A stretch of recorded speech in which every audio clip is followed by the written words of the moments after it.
Get out. This hotel's for high society, not your kind. Those were the first words Vanessa Carter heard when she tried to check in to the Lux Pinnacle Hotel in Seattle. Words that stunned the entire lobby. Words that echoed louder than any piano playing in the background. But in just 9 minutes, the woman they tried to humiliate would fire the man who said them. Right there, in public, while social media exploded with videos capturing every moment. Before we jump into how it all unfolded, take a second. Where are you watching from? Let me know in the comments below. And if you believe respect should never depend on appearance, hit that like button. Subscribe to the channel because this is a story about justice, dignity, and a woman who turned insult into action. Now let's go back to that night. June 23rd, 2024, 9:37 p.m., Seattle. Vanessa Carter walked through the glass doors of the Lux Pinnacle Hotel with purpose. At 42, she carried herself with quiet confidence. Born and raised in Seattle, she had built her career from scratch, rising through the ranks to become CEO of Pinnacle Hospitality Group, a company that just so happened to own this very hotel. Dressed in a navy blue tailored blazer and dark slacks. She wasn't flashy, but she was polished, poised, and more than qualified to book the presidential suite. She approached the front desk, handed over her ID and reservation confirmation, and smiled politely. Behind the desk stood Derek Lawson, the hotel manager, mid-30s, crisply dressed, but with eyes that judged too quickly. He glanced at her, barely looked at the ID, and frowned. "We're full," he said flatly, without even checking the system. Standing next to him was Amanda Pierce, the concierge. She snatched Vanessa's ID, gave it a quick look, then tossed it into a drawer like it was junk mail. "You look like you belong in a roadside dive," Amanda said with a chuckle, looking Vanessa up and down, and just like that, the air in the lobby changed. From the side, Ethan Cole, a tall and stocky security guard, stepped forward. "Move along, lady," he muttered, arms folded, as if she were a trespasser, not a guest. The disrespect was immediate and intentional, but Vanessa didn't flinch. She stood her ground. Just then, a young bellhop named Sophie Grant, not more than 23, glanced over from the elevator area, her brow furrowed. "Wait, she's got a confirmed booking," Sophie said cautiously. From the guest waiting area, a woman named Lauren Hayes, visiting from Minnesota, looked up from her phone. "Is there a problem with her reservation?" she asked aloud. Another guest, James Nolan, standing by with his suitcase, added, "Yeah, this feels off. She showed her ID." But Derek didn't back down. He stepped in front of Vanessa and sneered. "This hotel is for professionals, for our kind of clientele," he said, emphasizing our like it was a private club. At that moment, Olivia Tate, Vanessa's assistant, walked in. She had just parked their car and noticed the tension from across the lobby. She hurried to Vanessa's side.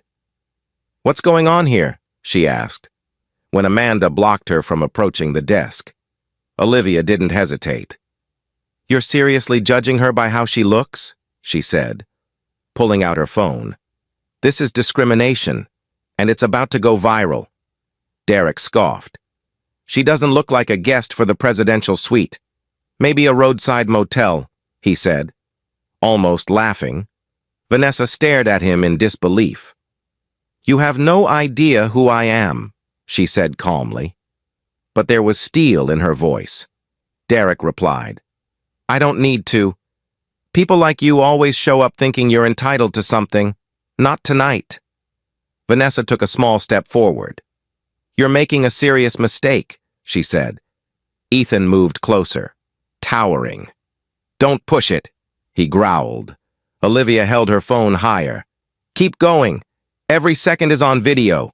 Sophie, standing frozen, whispered, "This isn't right," then reached for her phone and opened TikTok. From the back office, Guests could hear Amanda and Derek laughing.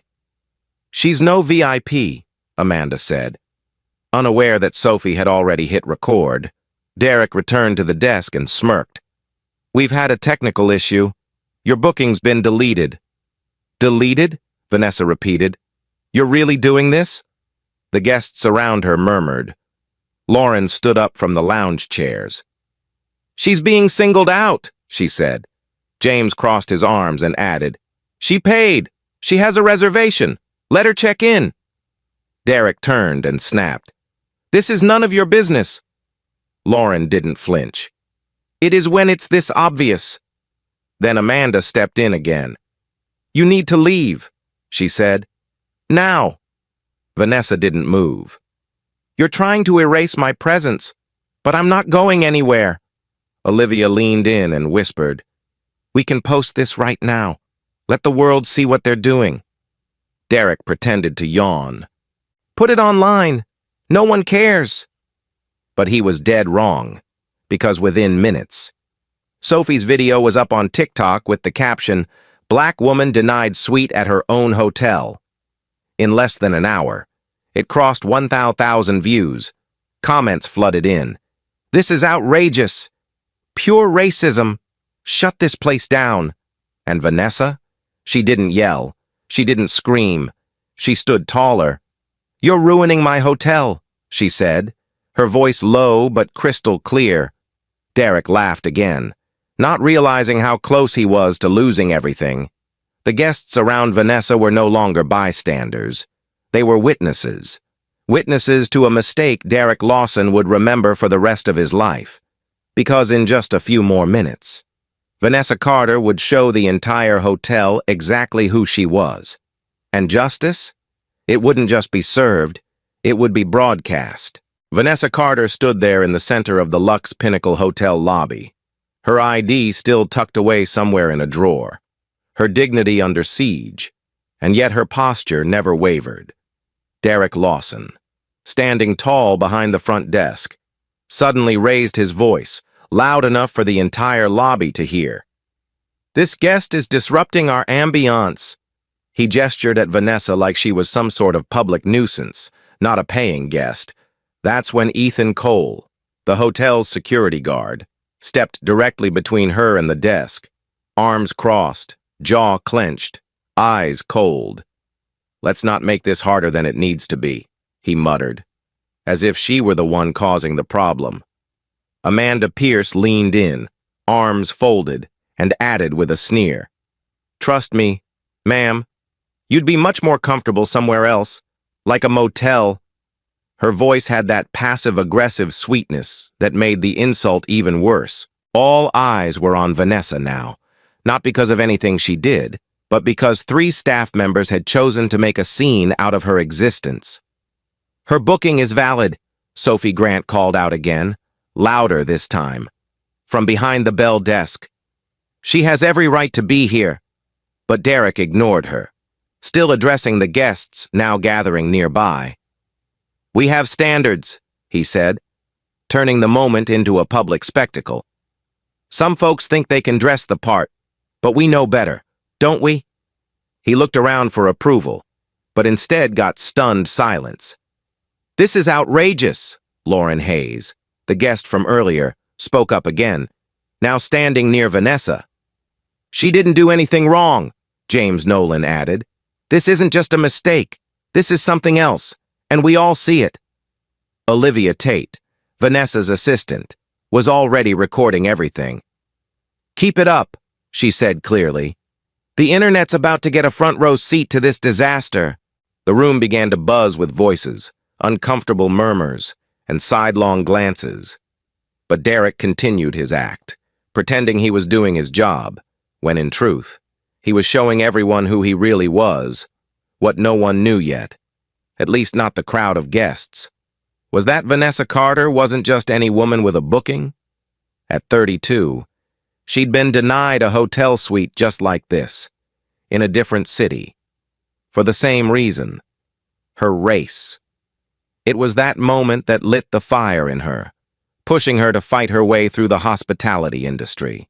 to prove that luxury wasn't reserved for one kind of face, one kind of name, one kind of background. That fire had carried her all the way to the top of the company that now owned this hotel. And still, 10 years later, here she stood, facing the same ignorance, the same condescension, in a building that she partially owned, back at the front desk. Derek leaned toward Amanda and whispered something, but Sophie, still standing nearby, overheard him. "Keep the lobby exclusive," he said. "We don't need her kind hanging around." Sophie's face changed. She looked at Vanessa, really looked at her, and knew something wasn't right.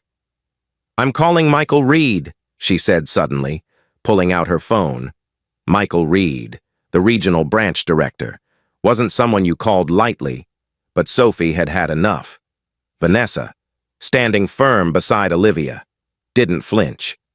"I'm not leaving," she said, clear as day. Olivia nodded, holding up her phone. "Twitter's about to explode." Lauren stepped forward, placing herself between Vanessa and Ethan, who still hovered too close. "This isn't new," Lauren said, looking around the lobby. "People act like this doesn't happen anymore, but it does. And now we're all witnesses." James nodded, backing her up. "This hotel is supposed to be better than this. Pinnacle's better than this." Guests around them began murmuring in agreement. Vanessa turned toward Derek, her voice rising just enough to carry across the room. "You're done, Derek." She didn't shout. She didn't need to. Her tone held weight. Olivia followed up with a grin.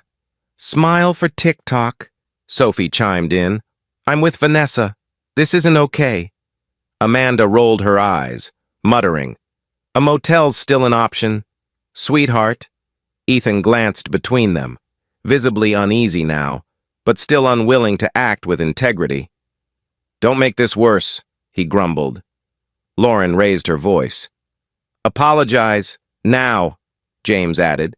"You're making a fool of yourself in your hotel." That's when Derek finally cracked. "You're a stain on our prestige," he said to Vanessa, his voice filled with venom. Olivia's jaw dropped. "Did you really just say that?" she asked, her phone capturing every second. And then, something shifted. Vanessa's shoulders relaxed, but her eyes sharpened. "Your corruption's out in the open now," she said, just then. Olivia caught another murmur, Derek telling Amanda and Ethan to make sure no more of them show up. No more of who? The message was clear. This wasn't a fluke. It was a pattern, a deliberate, ugly one, and they weren't hiding it anymore. At this point, the lobby was a mix of disbelief, frustration, and quiet rage. Guests stood still, some filming, others simply bearing witness. "What would you do in her shoes?" Sophie asked the camera softly. "What would you say to stop this?" Her voice was calm, but it cracked slightly at the end. She was young, but her courage was real. Back online, things were heating up. Olivia's post, titled "CEO Shamed at Her Own Hotel," was already gaining steam. 50,000 views in under an hour. Comments flooded in. "This can't be real. Fire the staff. 2024 and we're still dealing with this garbage?" It was no longer just a moment. It was becoming a movement.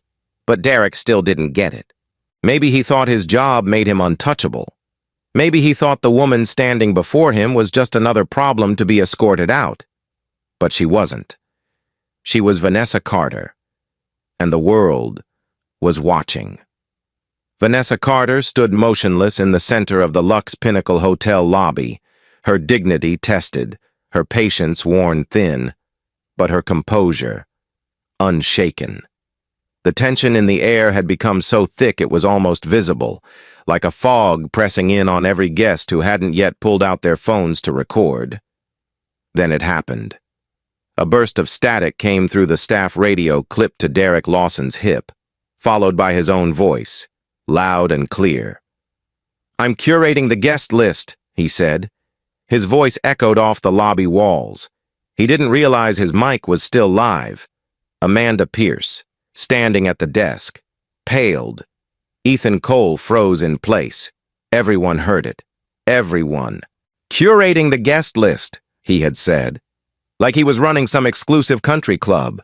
Not a hotel owned by a hospitality group whose mission statement literally read, "Luxury for all." Olivia Tate's eyes widened as she locked eyes with Sophie Grant, who was already filming. Her camera now pointed squarely at Derek. "You heard that?" Olivia whispered. "Loud and clear." Sophie muttered. Then Amanda, trying to recover her footing, reached for a glass of water meant for guests, and accidentally spilled it all over Vanessa's blazer. "Oh. Oops," she said. But her tone wasn't sorry. Her face wasn't surprised. It was smug, calculated. Vanessa stood still, the water soaking into her sleeve and shoulder. Slowly, she reached into her purse, pulled out a napkin, and patted her arm without saying a word. The room went silent, and then Ethan took one final step forward. "You need to leave, now, before I make you." His voice was sharp, almost threatening. That's when Lauren Hayes, the guest who had been watching since the start, shouted from across the lobby. "This is racism! You don't treat anyone else like this!" James Nolan jumped in. "This is harassment! You can't intimidate her into leaving!" Olivia took one step forward and said clearly, "Keep filming. Sophie, don't stop." Sophie's hands trembled slightly, but she kept the phone steady, now capturing every angle, every face, every lie. Vanessa turned to Ethan, stared him down, and said simply, "Try it." There was no fear in her voice. None. And somehow, that calm shook Ethan more than any threat could have. "Michael Reed is on his way," Sophie said loudly now, almost like a warning. The staff stiffened at the name. Michael Reed, the regional branch director, wasn't someone you crossed, if he was coming. This wasn't just a guest issue. This was turning into a corporate crisis. Still, Derek tried to keep control. "You're disrupting the peace," he said. "That's grounds for removal." Vanessa shook her head. "You made a scene. I walked in here to check in. You humiliated me. You deleted my reservation. You lied in front of witnesses. And now you're exposed." Olivia, phone still rolling, added, "And this video's blowing up." Guests turned to each other, whispering. A man in a business suit whispered, "Is she suing?" A woman in workout clothes replied, "She should. That guy's done." Lauren stepped beside Vanessa. "This staff is corrupt. All of it." James nodded. "And this hotel deserves better. Period." Vanessa looked straight at Derek and said the words with finality. "You're finished." "Derek," Olivia echoed. "It's all on camera. Every word." Sophie, still behind the counter, added, "She's legitimate. She had a reservation. She deserves to be here more than any of you." Derek lost it. "Get this riffraff out," he shouted, pointing toward Vanessa, Olivia, and even the guests standing beside her. "This is still my lobby." Amanda, caught in the storm, muttered, "She's not worth this suite. I don't get what the big deal is." Ethan, backing up now, said, "Move it. You heard him." But the crowd had shifted. Lauren stepped in front of Vanessa protectively. James stood beside her. "You're not touching her," Lauren snapped. "You've said enough. You've done enough." Olivia raised her phone higher and said, "Let's keep going. People need to see this." Then, like a line of dominoes falling, the moment everyone was waiting for finally arrived. The elevator chimed, and out stepped Michael Reed, a man in his 50s, with silver at his temples, crisp navy suit, and the kind of quiet authority that shut people up without a single word. He scanned the lobby and took it all in. Derek's red face, Amanda's stiff posture, Ethan hovering awkwardly, and Vanessa, still wet, still holding her napkin, but standing taller than all of them. "What's going on here?" he asked firmly. Derek straightened. "Just a misunderstanding with a walk-in. She doesn't have a proper reservation." Michael turned slowly. "That so?" Olivia stepped forward. "We have video. She had a confirmed booking. They deleted it," Sophie added. "And there's more. He said he was curating the guest list over the radio. I recorded it." Lauren jumped in. "He's been discriminating against her since she walked through the door." Michael turned to Vanessa. "Ma'am, may I ask your name?" Vanessa didn't blink. "Vanessa Carter." Michael's face changed instantly. His shoulders squared. His jaw tensed. He began, but Vanessa finished it for him. "Yes, I'm the CEO of Pinnacle Hospitality Group, and I own 25% of this hotel." A gasp moved through the room like a wave. Amanda's mouth dropped open. Ethan looked like he might be sick. Derek stood frozen, color draining from his face. Sophie whispered, "She owns this place?" Olivia smiled. "Now you understand." Vanessa turned slowly to face Derek one last time. "You said I didn't belong here, that I should leave, that this place is too good for me." She paused. "You didn't know who I was, but it never should have mattered." Michael Reed took a deep breath, turned to Derek, and said, "You're done here." It wasn't a suggestion. It was a decision, and it was only just beginning. Derek Lawson wasn't done. Not yet. Even with the room turning on him, even with Sophie's recordings blowing up online, and Michael Reed's name echoing like a warning, he still thought he could regain control. His voice, now sharper, desperate, barked across the lobby. "Amanda, Ethan, remove her from the property. Now!" The room froze again. Amanda hesitated. Ethan shifted uncomfortably, as if waking up to the consequences. But Vanessa Carter didn't flinch. She stood tall, shoulders back, eyes fixed on Derek with the calmness of someone who had weathered far worse than a tantrum. Olivia Tate, her phone still filming, stepped in between Vanessa and Ethan, who was inching forward. "You're about to make this a lawsuit," Olivia warned. "Back up." Derek moved fast, too fast, and reached toward Olivia's phone, trying to snatch it from her hand, but before he could make contact, James Nolan, one of the guests who had been watching the entire nightmare unfold, stepped in and blocked him. "Don't touch her," James said firmly, his voice low and steady, like a man drawing a line in the sand. "This isn't your lobby anymore," Sophie kept recording, her voice tight with nerves but full of purpose. "You need to stop. This is harassment." Lauren Hayes joined Olivia and James in forming a human wall between Vanessa and the staff. "She's staying right here," Lauren said. "You've humiliated her enough." Ethan looked around at the faces, every guest now openly staring at him, not with fear, but with disgust. "This is bad," he mumbled under his breath. "This is real bad." Derek tried to hold his ground. "It's hotel policy," he muttered, his voice losing its earlier confidence. "Policy doesn't excuse bias," Vanessa said, her voice like steady thunder. "It doesn't excuse deleting someone's booking. It doesn't excuse verbal abuse, public humiliation, or lying to a guest's face." Olivia nodded. "And TikTok's already going crazy. This is live now. Everyone's watching." Amanda, still standing stiff behind the desk, whispered, "I was told to do it. I didn't know." But Sophie turned the camera toward her. "You knew," she said quietly. "You just didn't care until now." The guests around them began nodding.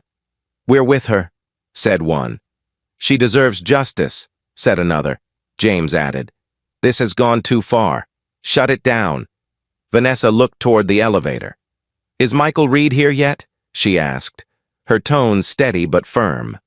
Olivia glanced at her phone. "He's on his way down. Any second now." Derek's face tightened. He knew what that meant, and for the first time, he looked unsure. The door to the executive elevator chimed. Out stepped Michael Reed, flanked by two senior staff members. He surveyed the room like a general walking into chaos, guests out of their seats, staff stiff and pale, and Vanessa Carter standing calm and certain, like a lighthouse in the storm. Michael didn't ask questions. He simply looked at Derek and said, "Is it true?" Derek opened his mouth, but nothing came out. Olivia stepped forward. "We have video, booking confirmation, audio from the radio, witnesses," Sophie added. "Guests were denied service because of how she looked." Lauren nodded. "They tried to throw her out for wearing a blazer and having the wrong skin color." Michael took a breath and then said the words that changed everything. "Vanessa Carter is the CEO of Pinnacle Hospitality. She owns 25% of this hotel. She has every right to be here, more than any of us." The room gasped. Guests exchanged shocked glances. Amanda's hands trembled. Ethan looked like someone had pulled the ground from under him. Derek shook his head slowly, as if trying to rewind time. "This is a lie," he muttered. "This can't be real." But Vanessa stepped forward, eyes locked on him. "It's real," she said. "I helped build this company, and you just embarrassed it in front of the world." Michael nodded at security. "Escort him to the back office, immediately." But Vanessa raised a hand. "No, right here. Let them see." She looked around at the lobby full of guests and staff and said, "You humiliated me in public. You can hear the truth in public, too." Michael gave her a respectful nod. "You have the floor, Ms. Carter." Vanessa turned to Amanda and Ethan. "I'm offering you both one chance. Retraining, accountability, growth. That's more grace than you gave me." Amanda's lips parted. I didn't mean to." But Vanessa cut her off. "You did, but I'm giving you a path forward." She turned to Sophie. "You spoke up. You filmed. You protected a stranger. That matters to me." Vanessa then looked to Michael and said, "I'd like to see Sophie promoted, effective immediately." Michael smiled. "Done." Guests clapped. A few even cheered. Olivia held up her phone. "This is going viral gold," she whispered with a grin. "You just changed the game." Derek, still standing frozen, finally snapped. "You've ruined everything." But Vanessa simply replied, "No, I'm fixing it." Outside, Sophie's video of the confrontation had just hit 1 million views. Comments poured in. "Iconic. She's a legend. Take them all down." But in the lobby, it wasn't about fame. It was about something deeper. Being seen, being respected, being heard. And in that moment, every single person watching knew one thing for certain. Vanessa Carter wasn't just reclaiming her place. She was redefining it. For a few moments. After the reveal, the lobby of the Lux Pinnacle Hotel fell into stunned silence. The kind of silence that hangs heavy, not with peace, but with reckoning. Vanessa Carter, standing in the center of it all, had just been announced as the CEO of Pinnacle Hospitality Group by Michael Reed himself. And suddenly, all the judgment, the arrogance, the smug little smirks from earlier, they vanished, in their place. Panic bloomed on the faces of those who had dismissed her, especially Derek Lawson, who looked like the ground had just cracked under his feet. He took a step back, eyes darting, trying to make sense of what had just happened. This has to be a mistake," he said weakly. You're the CEO?" Vanessa's voice was low but firm. "Yes. And you've not only insulted a guest tonight, you insulted your employer, your team, and the values this company stands for." Then she turned to Michael Reed and said, without hesitation, "I'm terminating Derek Lawson, effective immediately." Michael nodded. "Understood. Derek, you are relieved of duty. Right now. Derek's mouth opened, as if to protest, but no sound came out. He looked around for support, found none. Even Amanda Pierce and Ethan Cole had taken a step away from him, as if the distance could save them. "This is ridiculous," Derek finally muttered. "I've been here 5 years." Vanessa looked him in the eye and said, "And in 5 minutes, you destroyed your own career." Olivia, still filming, panned the camera slowly across the lobby, capturing the reactions, guests nodding, some clapping, a few visibly emotional. "This is justice," Lauren Hayes whispered. "She's doing what needs to be done." James Nolan added. Amanda Pierce stood behind the desk, hands clasped nervously in front of her. Her voice cracked. "I didn't know who she was. Derek told us to treat people like that. I didn't know she was." But Vanessa cut her off, gently but firmly. "It never should have mattered who I was. You judged me by my appearance. You mocked me. You blocked me from the desk. You deleted my booking, or stood by while it happened. But I'm not here to punish you. I'm here to rebuild. I'm offering you a chance, retraining. You'll go through it, and then you'll have to prove yourself. Not to me, to the people you serve." Amanda's eyes welled up. "Thank you," she whispered. Ethan, standing to the side, looked down at his shoes. "I just followed orders," he said, not proud of it. "But I was wrong. I see that now." Vanessa nodded. "That's not enough, but it's a start." Then she turned to Sophie Grant, still holding her phone, still documenting everything. "You stood up when it counted. You didn't stay quiet. You didn't protect yourself. You protected what was right." Sophie's eyes widened. "I just did what I thought was decent," she said. But Vanessa shook her head. "You did what most people wouldn't, and that's what leadership is." She turned to Michael Reed and said, "Effective immediately. Promote her to full concierge." Michael didn't hesitate. "Consider it done." Applause broke out again, this time louder, more certain. Even hotel guests who hadn't spoken before began clapping, showing their support. Lauren shouted, "That's what I'm talking about!" And James echoed, "That's leadership. That's what a real CEO looks like." Derek, now completely pale, spat bitterly. "This hotel's going down because of you. You've ruined its image." Vanessa turned to him one last time. "No, Derek, you ruined its image when you treated a black woman like she didn't belong in a place she helped build." Then she looked to Ethan, who was blocking the hallway toward the office. "Step aside, please." But Ethan hesitated. "There's press waiting outside," he said. "This is already spreading." Olivia chimed in. "We know. We want them to see this. No spin, no edits, just the truth." Ethan stepped aside. Lauren and James instinctively moved forward, placing themselves between Vanessa and Derek in case he tried one last desperate move. But Derek had nothing left. All he could do was mutter, "This is all going to fall apart. You'll see." Sophie turned her phone on him one last time. "It's already falling," she said. "And you're the reason why." Just then, Amanda cleared her throat and, almost shaking, spoke again. "There's something else. Something you should know." Vanessa looked at her, calm but curious. Amanda's face flushed. "Derek told us to target certain guests. He said to make things harder for anyone who didn't fit the aesthetic," Ethan added. "He called it curating the brand experience." A murmur rolled through the guests nearby. Olivia's mouth tightened.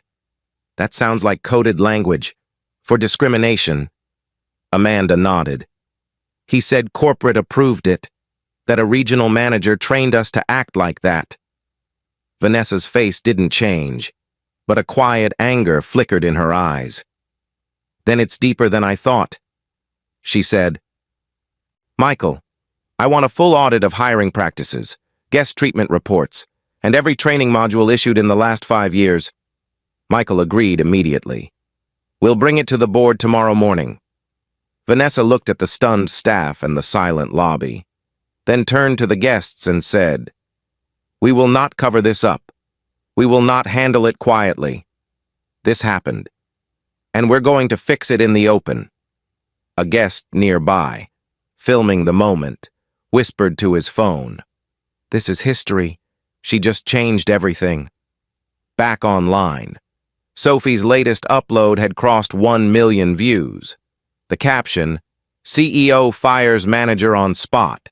The comments poured in faster than ever. "Iconic. This is how you lead. She's a legend." Guests began tagging news outlets, activist pages, and influencers, and Vanessa Carter, standing calm in the aftermath, didn't pose or smile for the cameras. She simply did what she came to do, restore integrity. Outside, the press had gathered. Inside, the entire atmosphere had shifted. People were no longer just watching a scandal. They were witnessing change, led by a woman who refused to be dismissed. With Derek Lawson finally escorted out of the Lux Pinnacle Hotel by upper management, the lobby began to breathe again. But the energy had shifted entirely.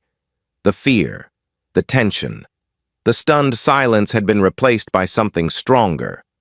Resolve. Vanessa Carter didn't just reclaim her dignity, she reclaimed the standard by which this hotel would now operate, and she wasn't about to leave that power at the door. "I want to begin reforms immediately," she said clearly, addressing both Michael Reed and the staff still gathered around the lobby. "This hotel, and every property under the Pinnacle name, will be held to new standards. That means diversity training, empathy-based guest service, anti-discrimination policies restructured from the ground up, and oversight, real oversight." Her voice wasn't loud. It didn't need to be. The tone in her delivery made it clear. She meant business. Olivia Tate stood at her side, still holding her phone, the recording light still glowing. "Let's make it public," she said. "No backroom deals, no PR spin. Let people see this as it happens." Vanessa nodded. "That's the plan."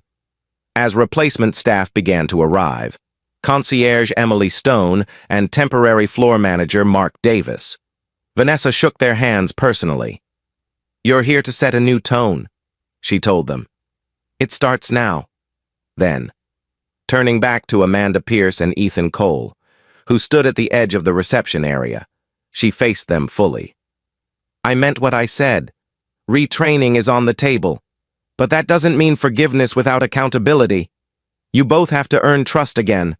Not just mine, but the trust of every person who walks through those doors." Amanda's voice cracked slightly. "I accept that. I know I didn't speak up when I should have. I just kept my head down." Vanessa replied gently but firmly. "That's not enough anymore. Staying silent is how people like Derek get away with things. Never again." Ethan looked up from the floor. "I've seen a lot in security," he said, "but I never thought I'd be part of the problem. You gave me a chance to face it. Thank you."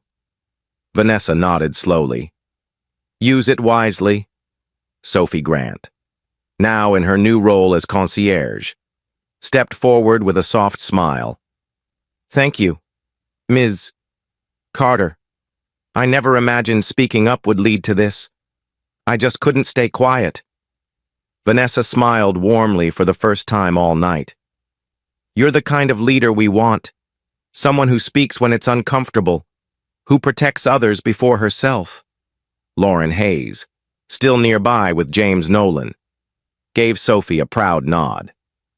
"You saved this place," Lauren said, "and you reminded all of us that silence helps no one."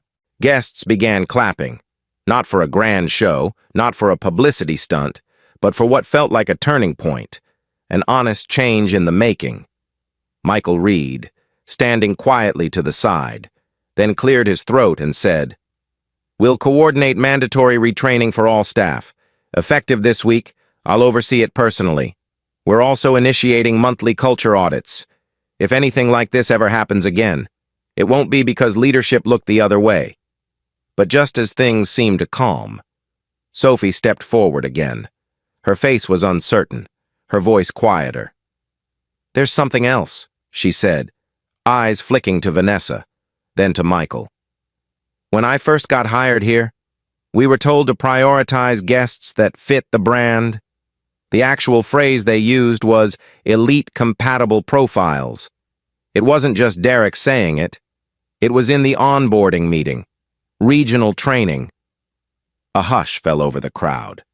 Vanessa's expression hardened, not with surprise, but confirmation. "And who gave that training?" she asked. Sophie hesitated. "A manager named Ron Ellison. He said he was following corporate's messaging." Michael looked stunned. "Ron hasn't worked here in over a year, but he led training for several locations." Olivia shook her head. "This goes deeper than Derek. If regional leadership allowed discrimination to be coded into staff guidance, then this is bigger than a single hotel." Vanessa nodded slowly. "Then we're launching a formal investigation, not just of this location, but of every training and messaging strategy issued under the Pinnacle brand in the last 5 years. Michael pulled out his phone. "I'll begin assembling the documentation. We'll present findings to the board immediately." Vanessa looked across the lobby again, not just at her team, but at the guests, the phones still recording, the young concierge adjusting her name badge, the humbled employees looking for redemption, and she said clearly, "This brand is changing, not through PR, through accountability." Outside, media vans were pulling up. Inside, staff began organizing guest accommodations. Some who had witnessed the incident asked to stay, saying they believed in the reform. Others requested compensation, which Vanessa granted on the spot.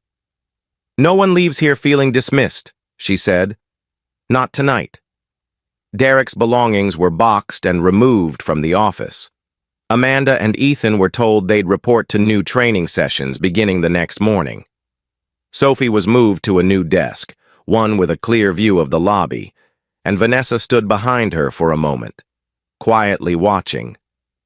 "You'll be training future hires," she said. "We need your voice in this." Sophie swallowed hard. "I'll do my best." "That's all I ask," Vanessa replied. As the clock neared midnight, Olivia pulled Vanessa aside and whispered, "Twitter just hit 2.5 million views on your name. Headlines are starting to roll in." Vanessa took a deep breath. "Let them roll," she said. "Let the world see how we turn things around." But just as she prepared to head to her suite, a final disruption emerged. Derek, who had been removed from the lobby earlier, returned through the side employee entrance and planted himself at the front desk, refusing to leave. "I built this place," he growled. "I trained every one of these kids. And you think you can erase me with a PR stunt?" Security moved in quickly, but Vanessa waved them off. She walked slowly toward him and said, "You didn't build this place. You poisoned it. And now we're healing. You don't belong in that process." Derek looked her in the eye. "You've destroyed what made this hotel great." "No," she replied, calm as ever. "I've destroyed what made it unjust."